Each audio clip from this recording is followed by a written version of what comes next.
Hello and welcome to the Justice and Coffee podcast, the podcast where we discuss a variety of justice-related issues affecting the world over a cup of coffee.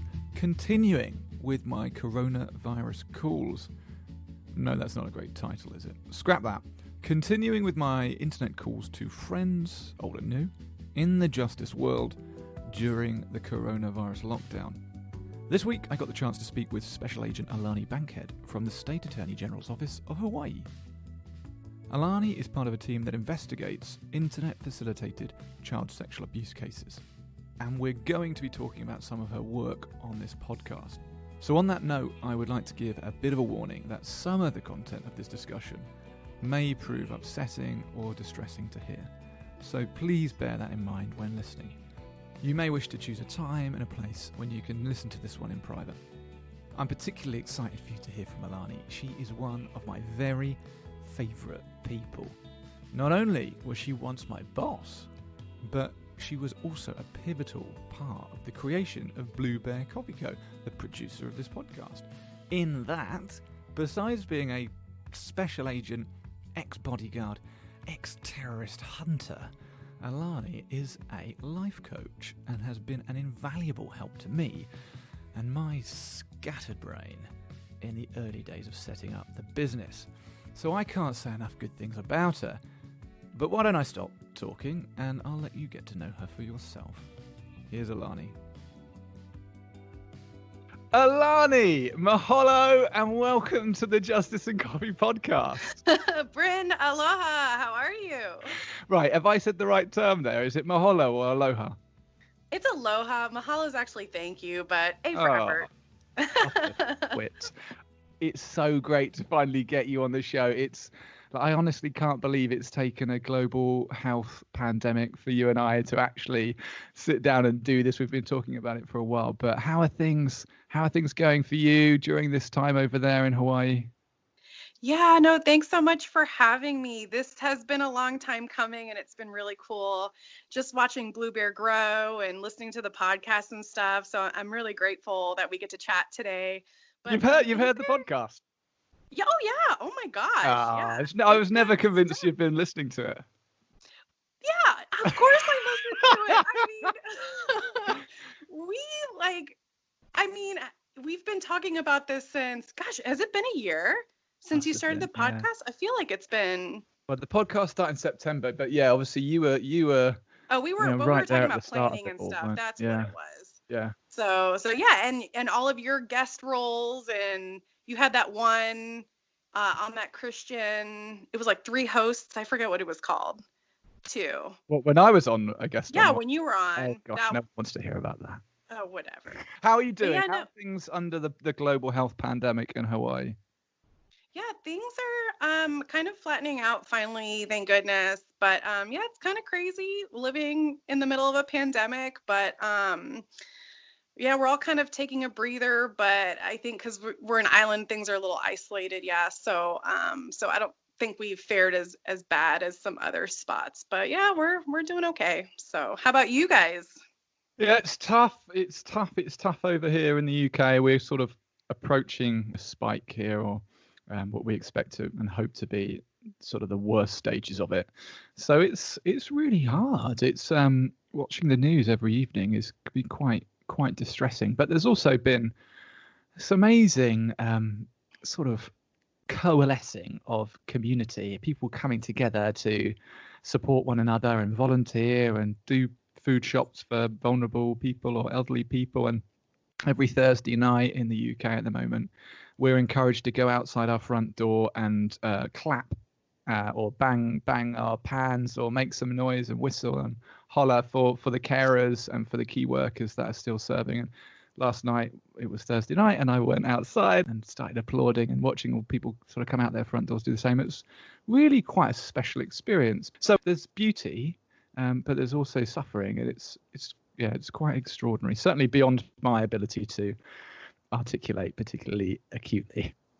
Yeah, no, that's so crazy. And yeah, it has been crazy to see the circumstances that we're living under. But I agree, it's been very beautiful seeing how humanity has come together and how we encourage each other, and just, taking a pause, right, to reflect on Mhm. what's most important in our lives. And That's also given us the opportunity to do this. I've been meaning to have this conversation with you and record it for a long time. So I'm really excited. And I know that, like, my energy levels, right? You talked to me about my energy levels. My energy levels are always up yes. after you and I have a conversation. But it's evening here. So I'm getting towards 7:30 at night. You're sort of starting your day in Hawaii, right? Yes, it's 8:30 in the morning here. And I am drinking decaf, obviously Blue Bear coffee, but decaf. Have you armed yourself with something stronger this morning? Oh, absolutely. I have my local Hawaiian blend, and it's my super frou-frou chocolate macadamia brew, and it's absolutely fabulous. So. Are you a big coffee drinker, Alani? I'm going to think you probably are. Oh my gosh, I am a massive coffee drinker. Actually, I didn't realize until we started talking about this podcast how important coffee was to my life. So yes, we drink a lot of coffee in this house. That is what I like to hear. I'm amazed. It wasn't until this podcast began that I realized just how many people don't. Can you believe it? But What? yeah. Oh, crazy. Got to be gracious and forgive them regardless. I want to take this time this morning for you, this evening for me, learn a bit about Alani and your experiences in the world of fighting injustice and fighting for justice. But I wanted to start by asking, where did this journey begin for you? How far back does it go?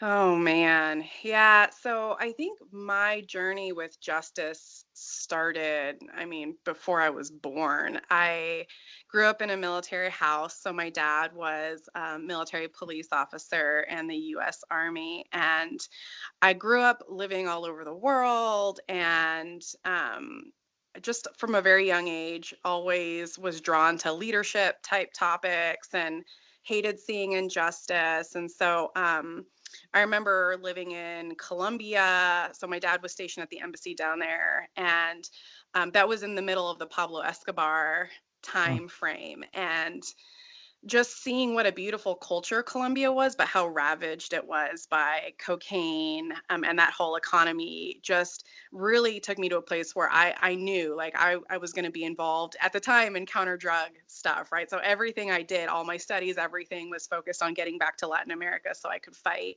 the drug war.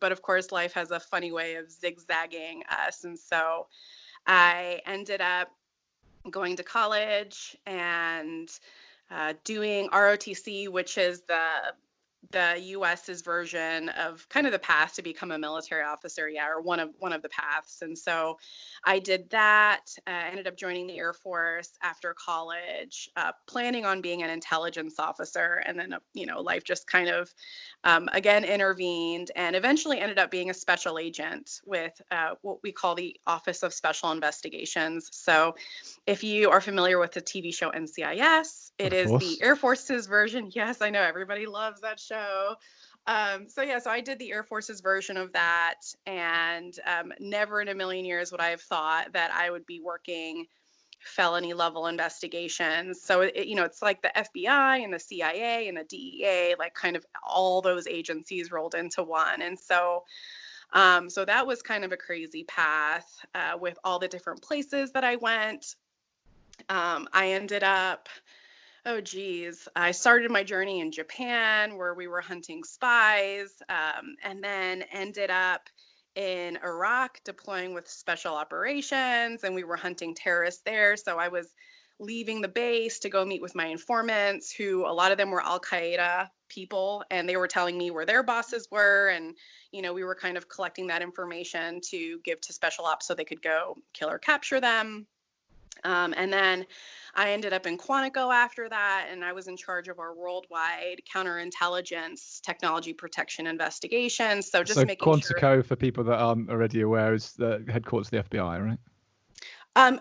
It is not the headquarters. It is the training academy for the FBI. Yes. And Oh, okay. so there's a massive component of federal law enforcement that's there. And so OSI and actually NCIS's headquarters are out of Quantico as well. So yeah, that was a blast, just making sure that bad people weren't trying to steal our technology in that job. And then from there, I went to Kuwait for a year, where I was the commander of our unit out there, working everything from sex assault cases to counterterrorism, counterintelligence. So that was a super wild ride.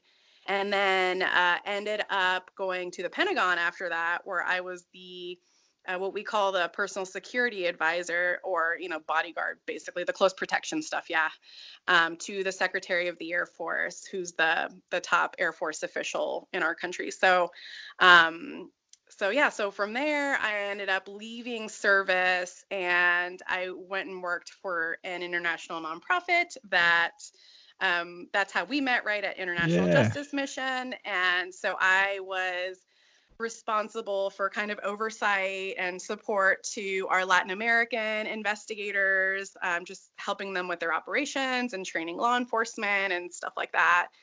That was a really incredible experience as well.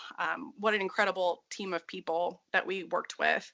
And then from there ended up moving out to Hawaii, and I now work for the state attorney general's office investigating internet facilitated child sex abuse cases. So yeah, it's been quite a crazy career I've had. What a career. Wow. Well, thank you for taking me on that roller coaster ride of your past endeavors. I wanted to know, like you mentioned the fact you grew up in a military household, but where was the first seed planted when you thought, actually, this is something that gets my heart like nothing else? Man, that's hard. I think it was probably watching that movie, The Newsies, right? So it's Christian Bale's big first performance that he had, and I want to say the movie came out in like 91 or 92, but I was really young at the time, and I just remembered watching the movie. And so basically, for those who haven't watched it, it's all about the newsboys strike in New York City. So these young orphaned kids who would sell papers on behalf of these multi-million-dollar newspaper agencies, and the agencies were being greedy and trying to cheat these orphans out of money. And so they had this big strike. So the news wasn't getting sold, or the papers weren't getting sold. And so watching that movie, I was just really upset at the idea that someone would not only not treat an orphaned person well, but just take advantage of them for financial gain. And that really upset me. And I remember my parents had to, it was like days we were talking about it, and I convinced them to sponsor an orphan and, just all this stuff. But I think that was really when I started understanding that I really hate bullies, and I hate it when people use their strength, whether it's physical or otherwise, to take advantage of more vulnerable populations. Yes, Alani, I'm with you. I'm with you on that. Yes. It's funny you mentioned an early childhood film. It's true, right? I have memories of sitting there watching a movie and just feeling my heart race start to sort of get away from me, and my blood start to boil at the injustice of whatever I'm watching. Actually, Julia Immonen, who was the first guest we had on the podcast, she talks about her first real stirring into this issue was watching the film Taken, and she was like, I don't like that. That makes me feel really angry. And she started to look into it from there. And I don't know what mine would have been, but it wouldn't have been dissimilar. I've not seen The Newsies. I'll have to look it up. I saw that it was a Disney movie, so yes, it would definitely be down my street. It's amazing. The soundtrack is sick. It's actually like kind of a musical. So yeah, no, it's a wonderful movie. So I'll check it out.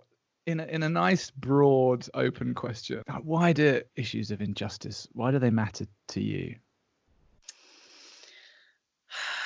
I think it's just that idea of, we're all humans, and we're all just out here living our lives, trying to be the best versions of ourselves. And injustice to me symbolizes kind of you're really like stripping someone of their humanity, right? If you're not just treating them fairly. And I'm not even saying like being over the top, like nice to them, but when we talk about a lot of these crimes, I can't fathom physically, attacking someone or penetrating someone because you're just really negating who they are and their inherent value. And I just, for me, I can't stand by and watch that happen. So, yeah. Yeah, I get it. And I think most people get it, but it's great to see that you've dedicated your life to responding to it in some way. Yeah, I think, that's the interesting thing though, is I love how everybody is so uniquely built, right? Like there are different passions that we all have. And I think it's just a matter of figuring out what your passion is, because once you have an understanding of what that is, you can't turn away from it, right? And so, there are times on this journey that I'm burned out and tired and exhausted. But it's just such a strong kind of flame in your heart that you can't extinguish it, even if you really want to, And so yeah, I'm really grateful for the opportunity to get to do what I do. I love seeking justice on behalf of others, and when we get that justice and we can restore some of that dignity to that person, it's just the most incredible feeling. So, has it been easy for you? Do you feel that this journey has been a simple one? Oh my gosh, it's been so crazy.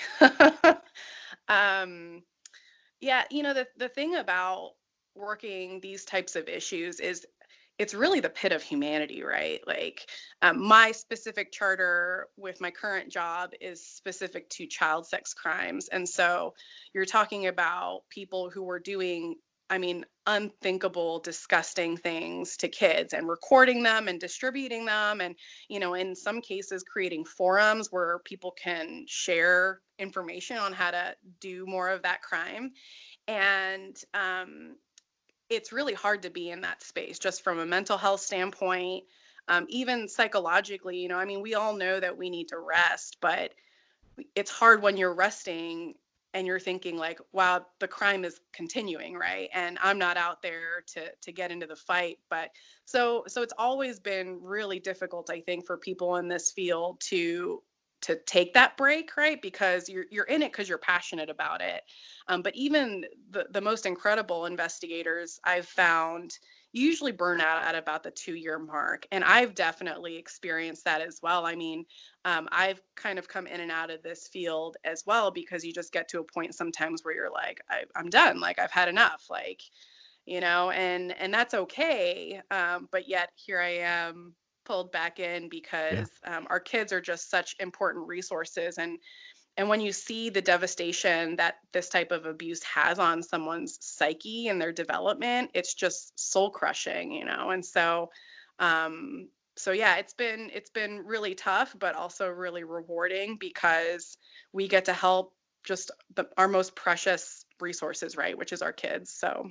Yeah, I want to talk to you about that in a little bit more detail, if that's okay. But before we go there, I just wonder, you, in answering the previous question, you mentioned, feeling burnt out and feeling a need to sort of pick your sandals up and move on to the next project. But as an individual, how do you feel an individual can make a difference? Oh, it's so funny because when I was younger, I would hear, these public service announcements or whatever, where everybody's like, oh, yeah, you as an individual, you can make an impact. And at the time I was like, I don't really think so. But, being in this world for as long as I have been, one person really can have a massive impact. I tell people all the time when we're doing public engagement, I would rather, if your spidey sense is going off, but you don't have any concrete proof, I would much rather you report it and me look into it and find nothing than for you to kind of, shrug it off as nothing and, potentially allow a child from being abused. And, especially in this day and age, because we work with technology facilitated crimes, the technology is always changing. one of the things we see a lot is parents are super freaked out, right? Like they don't get the technology. Their kids are way more adept at using their cell phones than the parents are in a lot of cases. And, that misunderstanding of the technology creates a paralysis in a lot of cases for the parents. And so just educating people on really basics of how to protect your kids online, if nothing else, protects your child, right? But having that awareness of what that type of crime looks like can also change the life of a lot of people. I mean, I'm certain it changes the lives of a lot of people. So yeah, awareness is absolutely the most important thing anybody can do to help combat child sex abuse. So I can already imagine people hearing that, the terminology child sex abuse or cyber sex trafficking or some of the other terms that go around, and it's just there's an immediate sense of discomfort, isn't there? Because it really is such a dark topic, such a awful place to go. Even just imagining it, that it's much easier just to not go there. Let's just not talk about that. That's not something to be Right. considered. Let's not bring that up in conversation. Let's not dwell on that. Do you find it? I mean, how do you find it actually, out of interest, when you're communicating with non-cops, just members of your family or your community of friends? Like, how do you deal with your experiences, and how do you sensitively share what you get up to? Yeah, I mean, everybody has their thresholds, right? And I think it's really important to respect that, because it is a really horrible topic to discuss. And a lot of people really can't handle it. And I completely understand that. And I mean, usually when we engage the public, I mean, obviously we're inviting them into the conversation, right? So if they show up, that's the first kind of step for them to say, yeah, I'm willing to learn more about this. And then just keeping it light enough, right, where you can talk about the difficulty of the mission set and the impact that the crime has, right? Because it's not just about putting perpetrators in jail, it's really about protecting kids and preventing the abuse. And if they're in a cycle of abuse, getting them out of that cycle. And that doesn't really require people to go to that horrible place. But in the event that people just don't want to hear it anymore, I completely get it, and we respect that, because I mean, even I have my thresholds. There are definitely times where in our world, and we tell all of our agents, hey, if you need to take a break, if you need to leave like right now because you saw something that was so horrible you can't handle it, like it's perfectly acceptable in our world now to do that. I was thinking to ask about how you think the effects of the coronavirus pandemic, with people being trapped inside their homes, the access to the internet, the unavailability of other means of sexual fulfillment, how do you think that will impact the sort of work that you're doing? Yeah, I mean, we're certainly living in unprecedented times. But I was just talking to some colleagues about this very topic the other day because, I mean, we do anticipate seeing a spike in cases. So we process probably between 200 and 300 reports a month, what we call cyber tips, where people report suspected abuse. And we definitely expect those numbers to go up because people are inside, right? And for a lot of parents, I know it can be overwhelming, right? Being around the entire family all the time. And, sometimes as parents, we rely on tablets and laptops and TVs and video games to babysit our kids, right? Which it is what it is. It's fine. But unfortunately, if it has an internet connection, then the pedophiles are going to be on there too. And so, um, uh, it is, I don't know, I guess we'll see what happens with it, but I would definitely, right now I'm trying to kind of put the word out to parents that they should be monitoring screen time if they can, or at least having really healthy communications with their kids about what appropriate boundaries look like with screen time. I mean, I even back in my days with all the AOL is how I grew up with old dial-up sound. And even I was getting hit up for, potential child sex abuse crimes. And I'm astounded, honestly, at how much more child sex abuse there is online now as compared to even 10 years ago when I first started investigating these crimes. But really, it's communication is the best way that parents can safeguard their kids, letting them know that they're there for them no matter what, or at least letting them know, like, hey, I know sometimes it can be stressful for you to tell me something that's scary, but if you don't feel comfortable with me, is there another adult that you can talk to that you can feel comfortable communicating that with, right? So whether it's an aunt or an uncle or a teacher or somebody like that, just so long as the child knows that they have someone that they can talk to. And then honestly, just showing your kids that you love them really goes a long way with preventing these types of crimes from happening and whatnot. So yeah, so we'll see what happens after coronavirus, settles down and the number of tips that we're getting and stuff. But yeah, it's kind of crazy. Let's dive into it a little bit, if you don't mind, Alani. I would love it if you could help me navigate this issue, and because of course it's not. There are multiple categories of online sex abuse. It's not all the same thing. There are different sort of grades in some respect, and I wondered whether you might be able to help identify one from another. For example, the issue of sextortion is a term that's used in some cases, and then there's the child exploitation and child abuse that falls under another category from that. Would you be able to very in very basic terms try and identify the types of online offending that takes place? Yeah, definitely, because it is a really broad umbrella.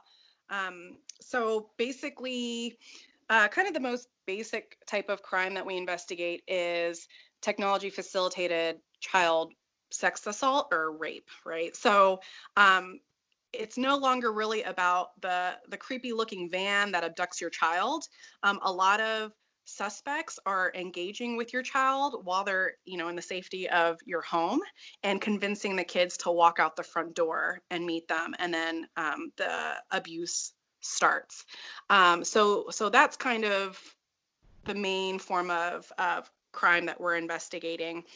We also investigate child sex exploitation material, which historically has been called child pornography, but they've changed the terminology so that it really reflects more what the crime is, right? Because regular adult pornography is legal and all that stuff. So it kind of gives the insinuation that child pornography is somehow tied to that legal element, but it's not. So, but that's, creating, distributing, possessing child exploitation material, whether it's photos or video, that kind of thing.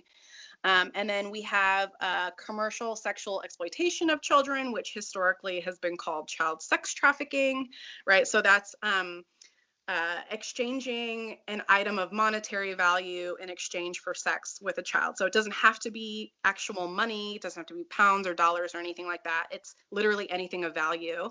It also encompasses survival sex for kids, right? So if a child is homeless, a lot of times people will convince them, hey, have sex with me in exchange for food or lodging. A necessity, frankly, that the child needs. And then we have what you touched on earlier, which is sextortion, which is the idea that usually a suspect will potentially either obtain an image of a minor that might not be so savory, right? Whether that child gives it to that person or not. So a lot of times a suspect will be talking and say, hey, send me a picture of your midriff or, something like that. And once the suspect has that photo in their possession, then they'll flip it on the child and say, if you don't send me more pictures, I'm going to send this photo to everybody you know at school and your whole family. And so it starts this cycle of abuse where the child feels like they're beholden to this person and has to do their every command. And a lot of times it doesn't have to necessarily be an adult that's or a perceived adult, we'll call it, that's abusing the child. A lot of times these guys will pretend to be minors themselves, right? So they'll pose as a 12-year-old girl online. And we just had a case recently on this where they went into a gay female forum and were eliciting photos that way and starting the sextortion abuse of other minors. So basically anything. So when we say technology facilitated, it means any use of technology to perpetuate a sexual crime against children. And so, of course, everybody has a cell phone these days. And so inherently, almost any crime involving child sex abuse, we would investigate. What have been your key learnings from your time investigating this crime type? I mean, we already knew this, but it was just reinforced that this crime is so pervasive, and it still blows my mind that it's not discussed more in public. It's estimated that 1 in 4 children are sexually abused, which ends up turning into a whole lot of really hurt adults that are trying to cope the rest of their lives with this abuse that happened to them at the hands of somebody that should have protected them. I think too, one of the newer things I've learned in the last few years is just how quickly the technology is evolving. I mean, it's just exponential. And so one of the things that I try to communicate to people that engage with us that aren't cops is, we know that the technology stresses you out, right? Because a lot of times your kid knows the app better than you do, but it stresses us out too, because there's a new app every day and there's just different ways of hiding the crime.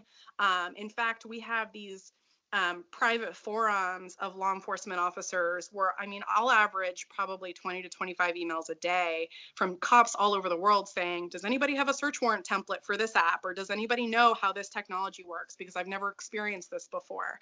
And so for the parents, I tell them, I work these crimes every day and it stresses me out. So I can only imagine how you're feeling. And so I say that to help them feel a little bit better, right, about the fact that it's uncomfortable dealing with the technology, but at the same time, you can still learn it, right? And you can still understand and apply basic principles on how to protect your kids, which really has nothing to do with the technology, but more, again, that open communication with your child, showing them that you love them, right? Setting those healthy boundaries.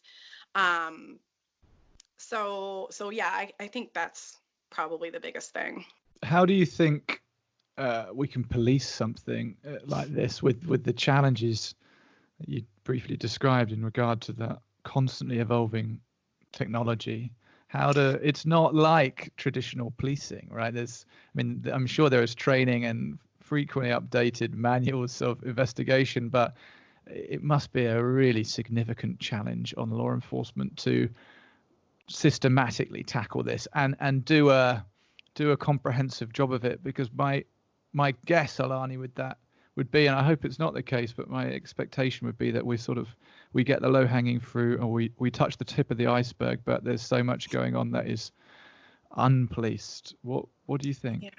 Yeah, that is a really good point. But we do get a lot of low-hanging fruit, but I've also been so encouraged at how people are using technology to fight the crime. So there's just been this whole group of new companies that have come out with this incredible technology, and it's cloud-based and just, I mean, I'm not a tech person, right? But the way they design these programs, when we get the demos, I'm just so blown away and wish I could have had a tool like that, 10 years ago when I was even working drug crimes, for example. So the technology is really sophisticated, and in a lot of cases, it's automated. So, for us, traditional police work, it takes weeks or months really to work a case. But the good news is that because digital footprints are so unique, right? So like a digital image has kind of like its own fingerprint, where the evidence that we seize in, for example, a child sexual exploitation material case, right? So that child pornography, it's so lock solid. It's better than human DNA. in court, right? Like the number of zeros that the experts put after the one as far as the probability of this image having been in the possession of the suspect, that it is confirmed sex abuse material, that there was an actual child in that photo, is really incredible. And so I say that to encourage people, because there are a lot of really incredible humans out there that see the problem and are applying their expertise and creating these programs to help us combat that. But technology, on the flip side, sometimes the bottom line of some companies gets in the way too, right? So for example, end-to-end encryption, I don't know if you've heard about this topic, but that's kind of been the big one, right? So this idea of a lot of tech companies are saying, hey, we're going to start applying end-to-end encryption to our systems. And so not even the company will be privy to the private communications between two or more people. And so basically, when that happens, if a crime occurs, there's no mechanism for law enforcement to get an order from a judge to compel the company to provide that material, because the company will say, we can't. We can't even access that because of the end-to-end encryption. And so that's something that we are fighting at a government level with the laws and stuff like that, because the companies want to explain to their shareholders, we value your privacy, right? But privacy should never be valued over someone's civil liberties. Yeah, as far as like the protection over, not being abused and stuff like that. And so it's a double-edged sword for sure. But it's just that give and take of whenever we come up with a good tool, the bad guys come up with a different one, and it's just constantly evolving. So I think the one of the challenges is making the offenders feel that they don't exist in a place that they can operate with impunity, right? So exactly. It's the same. You look back at any sort of historical famous, the way the FBI took on the mob in the old days, whatever. It's just showing that actually you don't exist outside of the law. These are laws you're breaking, and we're going to hold you accountable. And in so many different versions of that over history. And I think one of the reasons there's such a huge scale of this movement towards online sexual abuse is that sense, well, I'm in my house. I'm safe in my house. I've used a VPN. I'm safe. I'm not going out into the street to try and find an underage person to have sex with. I'm doing it from the comfort of my own living room where I'm safe and no one can get me. And that's the bit that I find particularly difficult. You started something, because I know you started something, because we've been friends a good while now, and you were very kind to share with me as you started the new chapter that you're currently going through in Hawaii about your new role over there and something called Operation Keiki Shield. Would you tell me what you can? Obviously, it's an ongoing policing operation, so there might be elements of it that you can't share. But first of all, what does that mean? And tell me about this operation. I know you're a big part of setting it up. Yes. So, long story short, so keiki in Hawaiian means child. And so the operation is literally child shield, right? And it was designed because when I first came over to our state attorney general's office, it was just me and my boss. And, we were covering the entire state as far as investigating these types of crimes. And, with just two of us, there's no way we're going to be able to take care of all of it. And so we started meeting with our counterpart law enforcement agencies and found that everybody knew this was a massive issue that hadn't been tackled, but everybody was under-resourced, right? I mean, just worldwide, law enforcement just lacks people and money to combat crimes, right? And so we figured out that if everybody was able to give a little bit, that, hopefully we could multiply success across the board and everybody could get the wins that they wanted and feel really good about ramping up efforts to protect kids. I was also really surprised when we moved here to see kind of the state of what child protection looked like. So Hawaii, is this beautiful paradise, and it is a really amazing place to live. And I'm so, so grateful to live here.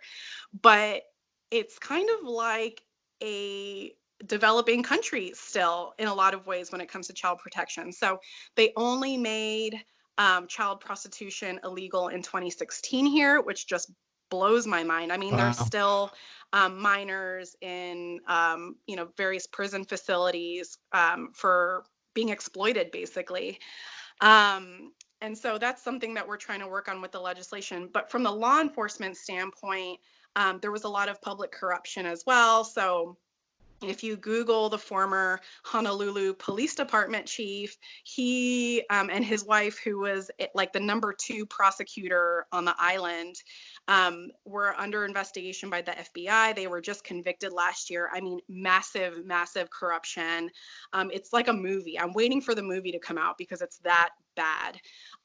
But basically, I was shocked, when we started working these cases, how quickly people wanted to meet up. Like if you do a standard online chat, right, like where you're pretending to be a kid to see who wants to try to have sex with you, the fastest arrest that we had was 25 minutes. And so that's from the beginning of somebody says hi, right, in the chat, to you've talked about the sexual act, you've agreed to a date, time, and location where this is going to happen. We've had lawyers look at the chats to make sure it's legally sufficient to when the suspect gets in the car and, the handcuffs go on, was 25 minutes, which was just so mind-blowing to me. And in that instance, that person posing as a child has stated, I am 14-year-old girl or whatever. Oh, yeah. We have our guidelines on how we do the chats, but the age is mentioned multiple times. The suspects are given multiple opportunities to walk away. I mean, we don't do the arrest unless prosecution feels like it is a really good case. And I mean, to date, we are almost at 100% conviction rate because the chats are so gross. And, even before 10 years ago when we were working this, suspects we're kind of trying to vet you out, but now it's just so common for this type of crime to happen that they're not even scared to do it, right? They operate with impunity, kind of like you were saying earlier. So anyway, so it is a massive problem. And the public knew that law enforcement wasn't doing anything about it. So we put this task force together and started Operation Keiki Shield, which is our what we call enticement operation. So it is that law enforcement officer pretending to be a minor online and just kind of seeing who wants to have sex with them, right? And arranging for an arrest at the end of that individual operation. And so it encompasses all of our law enforcement partners. So we have over 17 law enforcement agencies at the federal, state, local, even the military plays with us frequently, which is really incredible. Each operation averages between 50 and a little over 100 law enforcement officers. We have intel analysts, we have support staff. So these are pretty massive operations. And so we started that about a year ago, and to date we've arrested 40 individuals, which, to be honest, from a supervisory standpoint and all the past operations I've worked outside of this, feels like it's a drop in the bucket. I mean, it is a drop in the bucket, but we're just trying to rally the system right now to figure out how can we best protect kids, right? And just building on the successes of previous operations. And so we just had one on Maui last month, right before coronavirus hit, and we got 10 operations in that one. And Maui has 1/10 the population that Oahu does. And so I'm kind of nervous and excited to see how our next Oahu-based operation goes now that everybody understands how the operation works and knows their role. But it's been really crazy seeing the results that we're getting as far as how quickly, like I said, the suspects are willing to meet. The type of language that they're using with the kids is absolutely disgusting. I mean, we've had people talk about injuring the child. We actually have some chatters that pretend to be a parent or an adult selling a child online. And those conversations are very, very egregious. We've had suspects, we had one suspect actually leave his wife, who was in labor at the time, to meet with the minor. We've had military people. We've had, in fact, I'd say about 90% of our suspects are non-prior offenders. So these are professionals, they're your neighbor, these are like normal people that have been committing these types of crimes. And some of the other results that we've seen, which are kind of shocking, is, in some cases, we offer the suspect the option of taking a polygraph, right? So a lot of times during the during the interview, they will tell us, oh, I've never done this before, right? Like, I'm a good guy, I was just checking on the child, whatever. And we'll say, okay, great. Like, thanks so much. Prove it to us and take the poly, which is completely voluntary. And in over 90% of the polygraphs, they've disclosed additional child abuse. So they've individually disclosed a total of 14 kids to date that were previously abused by these suspects. And so again, it just shows how massive the problem is and how much undetected abuse is happening. And so we've been really grateful for all the law enforcement agencies' participation, and it's fun watching everybody get jazzed about it, right? So we have the cameras set up at the time of arrest so everybody can see the arrest as it goes down, and it feels really good to get those handcuffs on that bad person. And it can be a woman too, right? We're not just limited to men. It just so happens that men are the majority of the perpetrators. But yeah, it's been a really incredible response from the partner standpoint. Thank you for sharing that. Yeah, it's great. It's great to hear that level of proactivity and the impact and effect it's having. Come on, team Cakey Shield. Yes, Cakey Shield. Love it. And one of the members of your team, Alani, as probably a necessary point of comic relief and levity from that difficult section, has 4 legs. Would you tell me about that particular teammate of yours? Yes. So we have a very special team member. Her name is Canine Lulu. So Lulu is a Black Labrador Retriever, and she functions as an electronic detection canine. So what she does is she finds digital media, right? So you can store digital photos or videos in a myriad of different types of vessels, right? So SD cards, thumb drives, laptops, cell phones, right? And some of them can be super tiny. So a micro SD card is the size of like your pinky nail, like very small and very easy to conceal, right? So you can buy watches with thumb drives in them. You can, obviously hide something that small anywhere, really. And so there's a whole bunch of these dogs now in the country that their whole function is to help law enforcement find additional evidence for these child sex abuse cases. And so, for me, before these dogs came out, we would do these search warrants, and my only real stressor was leaving the search warrant scene wondering, what evidence did I miss, right? Like, I'm a human and I can be thorough at searching, but suspects are just so clever about how they hide things, or, sometimes we just miss things. And so these dogs will be deployed after there's kind of an initial search for items. And every time we do a search, she'll find an additional probably 20 to 25% more devices than the investigators found without her. And so she's also a dual purpose comfort dog for kids. So she knows between 50 and 60 different commands.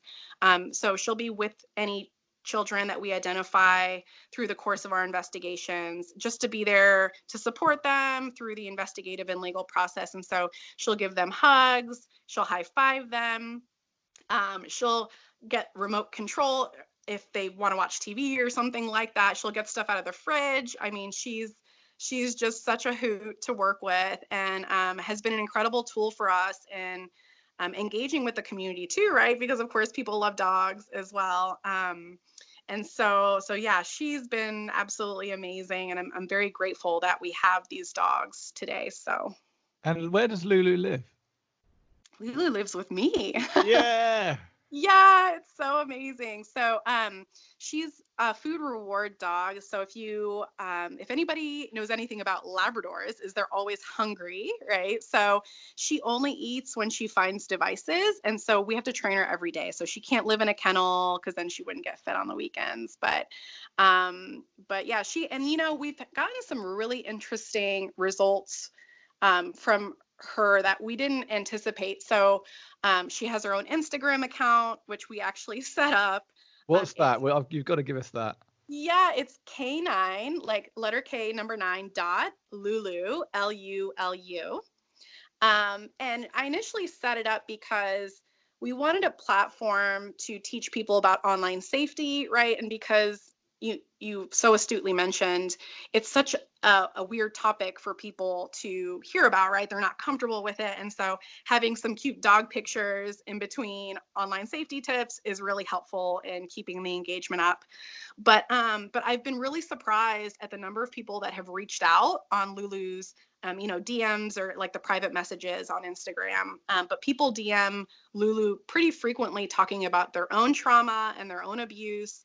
And so a lot of times when we do public engagement, we tell folks, especially the kids, find your trusted adult. But, there are a lot of kids that don't have loving people in their lives. And so we tell them, if you don't have anybody, you can talk to Lulu. And we do actually have kids that message, and we'll tell Lulu about the abuse. And then we give, we'll follow up obviously with an investigation or whatever. But yeah, so she's been such a joy and just so helpful in our fight to end child abuse here in Hawaii. So That is so cool. I love it. yeah, she's amazing. Alani, we're coming into land now, and I've got a couple more questions for you. So listen, imagine I'm a counsellor. Don't reveal too much, but what makes you angry about the world? And I'm going to move on to the positives, but before we do, get this off your chest. Oh, right now I am hating this whole toilet paper mess. I don't know if you guys are getting this in the UK, but with the coronavirus stuff, people are just hoarding supplies. And it's just so infuriating because we need to share. Like, we're in the middle of some crazy times and we should all support each other. So just share your dang toilet paper, people. Oh, well, that's good. I'm glad you went to a deep and personal place in revealing that. It's funny. I think we've gone through that in the UK. We started like that. I actually live on top of a supermarket, and the shelves were just bare as of the very first few days of these announcements and talking about closing, working from home, closing down shops, and everyone went crazy, did the toilet paper thing, cleared the shelves of bread, which is always a bit weird because, well, how long does bread last, even if you freeze it? Right. So it was just we did that, but I have to say, I've seen a bit of a movement in our country that we seem to be at the moment moving past that and really drawing together as a community. There's a bit of a world war, so that sort of reflection on the community spirit. We're going through something together. Let's all sort of pull together, and I'm encouraged in a way. So I'm hoping that lasts. My original prediction was, well, you wait until this turns into, like you say, rioting, looting shops, like huge rebellion, insurrection. But it hasn't, and I'm surprised and impressed. Come on, the UK. Maybe Yes. I don't know whether it's the same in the US, but I'm surprised at how we're responding so far. Where you guys are just buying guns, right? Yeah. Oh my gosh, right? Gun fanatics, us Americans. What makes you happy about the world, Alani? What gives you hope? I really love humanity just at its core. People are so loving and so kind, and I love how unique everybody is. I love how everybody has their little thing that just drives them, right? I mean, even we were talking movies earlier. Um, when I was younger, movies were just a source of entertainment, but now being a little bit older, right? Like starting to see how, if you really dedicate yourself to your craft of making movies, how it can sway someone into action or really hit a nerve in their heart. And so I just love that everybody has the capacity for that. It's just a matter of, really honoring who they are and just doing the thing that they were created to do. So, And your hope for us, what's your hope for us? my hope for us is that we just be a little bit more vulnerable and courageous in how we choose to live our lives every day. There's so many times that the world tells us that we need to be a certain way, but there's no one size fits all for everybody. And so my hope for everybody is just that whoever you are deep at your core, that you just be that person with no shame. And, I think you'll be surprised at what a massive impact you have on the world. So You will probably understand that Alani has another business. Of all the many strings on her bow, she also is a personal coach. And I am one of her most ebullient clients who would certainly be the first to stand up and talk about the powerful impact my time talking to you has been on the formation of Blue Bear and this podcast and so many other things about my life. So I would love, just before we end, you just to well, first of all, let me thank you. I will always put a huge amount down of what we've achieved down to you, but also, like, I'd love you just to introduce us at the end of this podcast to this other element of your character, which is personal coaching. Like, why do you do that, or how does it bring you joy? yeah, thanks so much. It's, really been an incredible honor to watch your journey with Blue Bear. It's been absolutely amazing to watch you create something out of nothing, and not only something, but an entity that cares so much for humanity and loves on other people through coffee, right? I mean, I love coffee. Who doesn't love coffee? But yeah, so I am a personal coach. I have Mighty Sparrow Coaching is the name of my business. And I basically created it because when I was younger, just starting out my career, I suffered so much from imposter syndrome and fear. And again, like what I just mentioned, the world tells you how you're supposed to be, right? And so at the time, I was and still am a petite female working in a very male dominated world. And I felt like I had to fit a certain mold and be a certain way and be tough and like not do those feminine things and stuff like that to gain the respect.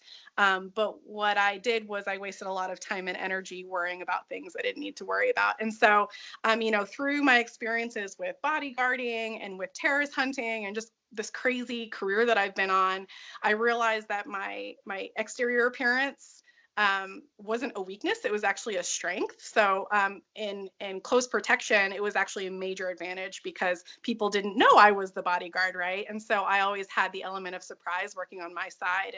And thankfully, we never had any issues with my protectee. But yeah, and so as a result of that, I really have kind of also dedicated my life to making sure that nobody experiences the fear and the imposter syndrome that I did, because it's just such a waste of your time and energy. And so, that's why I was saying, if you really understand who you are at your core and you just live that life out with no apologies, you'll just achieve so much more than you ever could have imagined. So yeah, you have inherent value. You are powerful beyond what you know, which I know sounds so cliche, but it's so true. So yeah, thanks so much for the plug, Bryn. I really appreciate it. Not at all. And I mean, there's a whole other podcast there. We could have done a whole thing on positive thinking. Alani, Yeah. thank you so much for giving me some time of your morning. It's Good Friday. Is it Good Friday there as well? I presume It's so. Good Friday, yes. Have an amazing Easter, the best possible as you can from the confines of your property, of course. Yes, thank you so much, Bryn. Thank you. Good luck with Blue Bear. We look forward to seeing the new heights that it reaches. So there you have it. Isn't Alani one of the coolest people you've met? If hearing her talk to me on a podcast counts for meeting, which of course it doesn't. She is a badass though, isn't she? There really is no other way of describing her. Don't you want her as your life coach? I have had many honest conversations with Alani over the years, and I can certainly vouch for her authenticity. She is exactly as she presents. Working in the field that she does is really tough. I don't think you'll need any persuading of that fact. And the temptation to drop all and about turn is always there. But Alani, her colleagues, and the many good people around the world that investigate this particularly egregious and reprehensible crime type are owed our greatest respect and gratitude. Wouldn't you agree? We covered a bit, didn't we, on the podcast, these very singular set of circumstances we're currently going through on a global lockdown, heavily reliant on the internet for everything, is likely to lead to an increased level of online sexual abuse of adults and children. We need to support organisations, governmental and non-governmental, who are working in this area to remove that sense of impunity that allows for this activity to exist and indeed grow. My takeaway from talking with Alani is her repeated encouragement to parents who may be fearful at the prospect of their children being targeted online to do all that's possible to continue having honest, open, regular conversations with your children about their experiences online. I also thought that it was great to hear about the collaborative efforts of multiple facets of state and national law enforcement coming together to conduct Operation Keiki Shield in Hawaii, working in partnership, sometimes across traditional jurisdictional boundaries. Working in partnership is so key. Finally, I hope you were encouraged by the power of the individual response.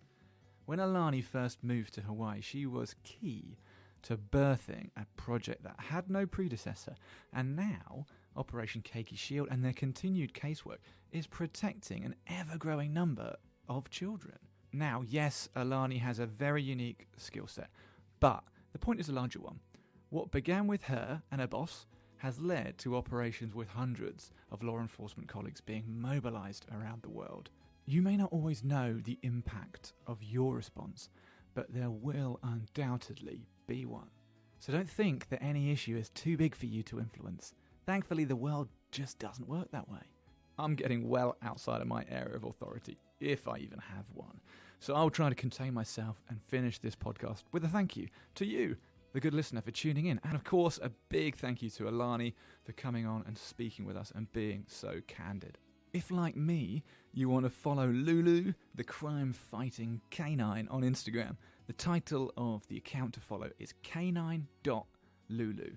And you might want to find out more about Alani's life coaching business. You can do so at mightysparrowcoaching.com. That is all for this week. Thanks for listening in. Peace.